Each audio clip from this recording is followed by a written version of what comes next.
قولولي يا بنات، ايه رأيكم في الجمال اللي انتوا شايفينه ده؟ طبق ما يستاهلش غير بقكم. حاجة كده عسل قوي. لفت جميل جدا جدا جدا. لون من غير طبعا بنجر يا بنات، وكمان مقرمش. طعمه جميل جدا جدا جدا، اللهم بارك. ما يستاهلش فعلا فعلا غير بقكم. الف هنا وشفا على قلبكم يا رب. تعالوا يلا نشوف عملنا ازاي. السلام عليكم ورحمة الله وبركاته. اللهم صل وسلم وبارك عليك يا حبيبي يا رسول الله. ازيكم بنات؟ عاملين ايه؟ يا رب دايما تكونوا بخير. النهارده ان شاء الله يا بنات هنخلل مع بعض اللفت. طبعا كل سنة وانتم طيبين. احنا خلاص في شهر 12 وده موسم اللفت. فده احسن توقيت ان احنا نجيب فيه اللفت اول شهر 12. بقى اللفت صغير كده وجميل يا بنات و... ويكون صغير كده ووردي وجميل. تمام. فاحنا بنجيب الكميه اللي احنا عايزينها، كيلو 2 كيلو حسب الافراد بتاعه عيلتك يا حبيبتي. وبجيب كام قرن شطه. تمام. يعني ربع اقل براحتك. لو انت حبات يعني بتحبي الشطه فيه براحتك حطي فيه. تمام. ومش فيه مقادير كتير، هو المعلقه لكل رتل ميه. حسب الكميه زي ما قلنا، لكل رتل ميه هحط عليه معلقه سكر ومعلقتين ملح. تمام. وحسب ما ادوقه كده واقلب. تمام.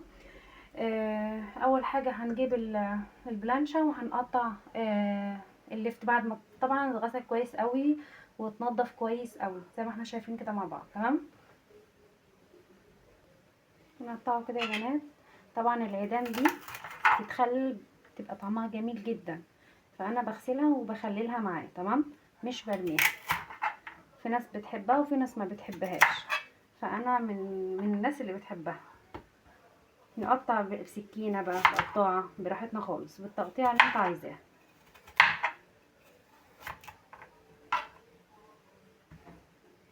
طبعا يا بنات في ناس بيحطوا بنجر، بس طبعا انا مش هحط بنجر. ليه؟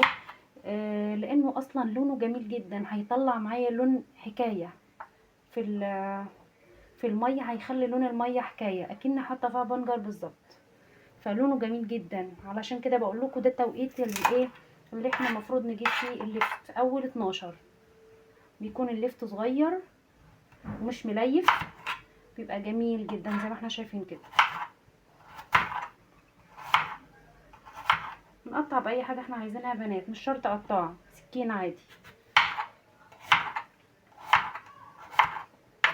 كده. هخلص الكميه وارجع له. خلصنا التقطيع يا بنات اهو، زي ما قلنا اي تقطيع انت حباها. تمام. خلصتها اهو. دلوقتي جبت ميه اللي هعمل فيها المحلول. بسم الله الرحمن الرحيم. الله. 1 2. زي ما قلنا يا بنات حسب الكميه اللي انت عايزاها. هنقلب المعلقه الكبيره دي. بسم الله. احط معلقتين برضو كبار من السكر. بسم الله. ده يا بنات السكر ده علشان تبقى لما تيجي تاكليه تلاقيه مقرمش كده في بقك، مش طري كده. لا، السكر ده فايدته ان هو اول حاجه ماده حافظه ليه، تاني حاجه ان هو بيدي قرمشه حلوه في البق واحنا بناكله كده.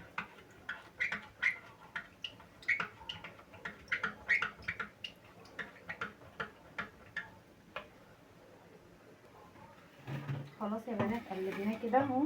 بس انا بحب اديله كده يا بنات ليمونه، بحب طعمه بالليمون. بحط ليمونه واحده بس مش كتير اهو، وارميها في قلب المحلول.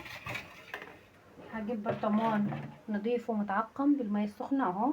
ابتدي ان انا احط فيه اعبي في اللفت.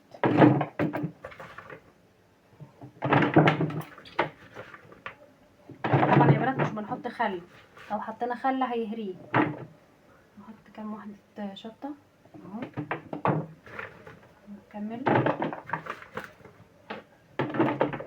نكمل وارجع لكم.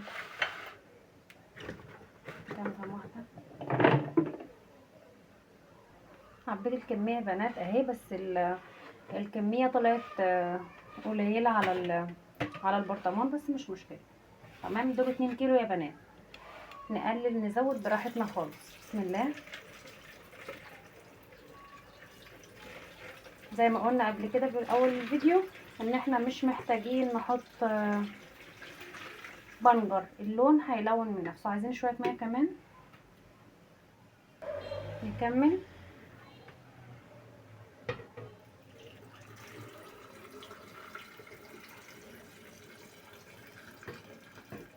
بس تمام قوي كده.